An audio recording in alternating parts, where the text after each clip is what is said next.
দেখবেন আপনাদের এলাকায় যখন 10 টাকা 5 টাকা সেল নিয়ে আসে, কেউ 100 টাকা সেল নিয়ে আসে, আর দেখবেন বক্সে বা মাইকে করে একটা আওয়াজ বাজায়, আপনাদের কান মাথা জ্বালাই। শুধু আওয়াজটা শুনেছেন, কে আপনাদের কান মাথা জ্বালায় এখন তাকে কোনোদিন দেখেন? দেখবেন আজকে? দেখবে তো? চলো চলো। সেল সেল হরেক মাল 10 টাকা, জানবেন মাত্র 10 টাকা, কোনো কম হবে না, কোনো বেশি হবে না। ও দিদি ভাই, ও দাদা ভাই, দাঁড়িয়ে দাঁড়িয়ে কি ভাবছেন? আসুন দেখুন, আর দেখলে যে কিনতে হবে এমন তো কোনো কথা নেই। দেখাশোনা একদম ফ্রি, আর কেনাকাটা আপনার ব্যক্তিগত ব্যাপার।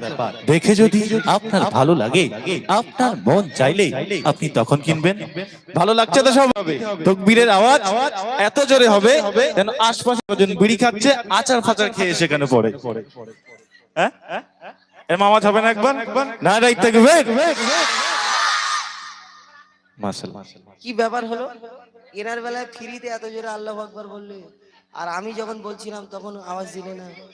ও দোকানদার এসেছে বলে, ফেরিওয়ালা এসেছে বলে আওয়াজ দিচ্ছ? ও গলা বসে গেছে? ও আচ্ছা আচ্ছা, হ্যাঁ আমি দিইনি বলে? হ্যাঁ আচ্ছা ঠিক আছে। এখন আমাদের পরবর্তী শিল্পী, এসো বাচ্চা, এসো। বাচ্চার কণ্ঠ থেকে একটা গজল শুনুন, কেন এই বেশিক্ষণ জাগতে পারে না, ঘুমিয়ে পড়বে। একটা গজল গেয়ে কে এনাকে আরেকটা বলতে বলবো? আচ্ছা ten ten ten ten ten, যে আমি কিরকম আসি।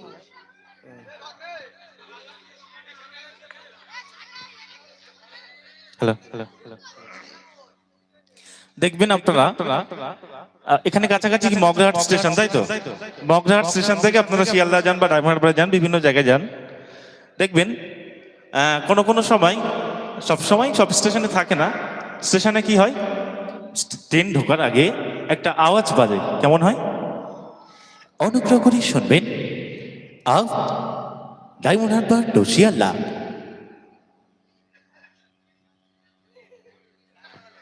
डायमंडहारबर लोकल 2 नंबर प्लेटफॉर्म पे आ रही है।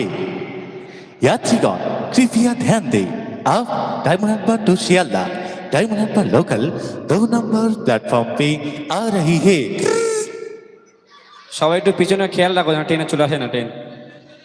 চলি এরকম ভাবে যদি পরবর্তী শিল্পীকে আমন্ত্রণ জানাই মাইকে, কেমন ভাবে হবে?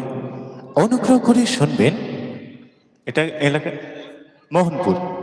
অনুগ্রহ করে শুনবেন, Mohanpur to Santoshpur Huzaifa express mic पर आ रही है।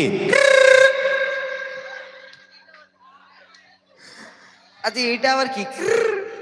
এটা দেখবে, দাও একে দাও, একে দাও, এই বাচ্চাকে দাও, যা মনে কর। Hello check, hello. তো আমি আপনাদের সম্মুখে এখন মরণকে নিয়ে একটি গজল পরিবেশন করব, তো আপনারা শুনবেন, আশা করছি ভালো লাগবে।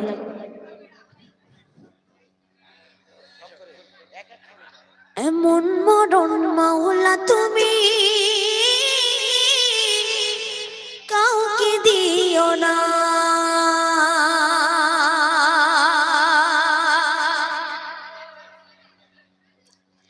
এমন মরণ মাওলা তুমি কাউকে দিও না, এমন মরণ মাওলা তুমি কাউকে দিও না। কোনা থেকে তোমার কাছে, কোনা থেকে তোমার কাছে চাইতেছি পানা, এমন মরণ মাওলা তুমি কাউকে দিও না, এমন মরণ মাওলা তুমি কাউকে দিও না। যে মরণ হওয়ার আগে ছাড়তে হবে ঘর, মরণের শুনলে কথা আপনরা হয় পর। যে মরণ হওয়ার আগে ছাড়তে হবে ঘর, মরণের শুনলে কথা আপনরা হয় পর।